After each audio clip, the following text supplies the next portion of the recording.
Liquids 4-5 litres ఖచ్చితంగా తీసుకోవాలి. అంటే జ్యూసెస్ రూపంలో గానీ, ఆరెంజ్ జ్యూస్ కానీ, లెమన్ జ్యూస్ గానీ, మజ్జిగ గానీ, నిమ్మరసం గానీ, ఇలాంటి లిక్విడ్స్ ఖచ్చితంగా 4-5 లీటర్స్ ఉండాలి.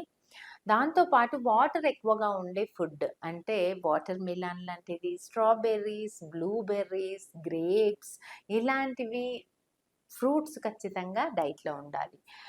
కోకోనట్ వాటరు 1 లేదా 2 బోండాల వరకే తీసుకోవాలి. లీటర్ బోండాలు తీసుకోవద్దు. దాంట్లో పొటాషియం ఎక్కువగా ఉండి సైడ్ ఎఫెక్ట్స్ అయిపోతాయి. 1 లేదా 2 బోండాలు హ్యాపీగా తీసుకోవచ్చు.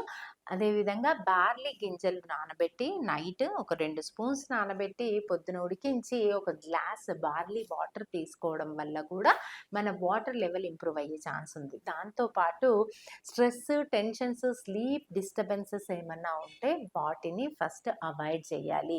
స్ట్రెస్ నుండి బయటపడాలి. దానివల్ల బేబీకి బ్లడ్ ఫ్లో బాగా జరిగి ఉమ్మునీరు బాగా తయారవుతది. ఉమ్మునీరు బాగున్నప్పుడే మీరు, మీ బేబీ, మీ ప్రెగ్నెన్సీ జర్నీ స్మూత్‌గా కొనసాగించి మీ డెలివరీ స్మూత్‌గా జరిగే ఛాన్సెస్ ఉంటాయన్నమాట. సో, ఈ డైట్ ఫాలో అయ్యి మీ ప్రెగ్నెన్సీ జర్నీ స్మూత్‌గా జరగాలని నేను ఆశిస్తున్నాను. Thank you.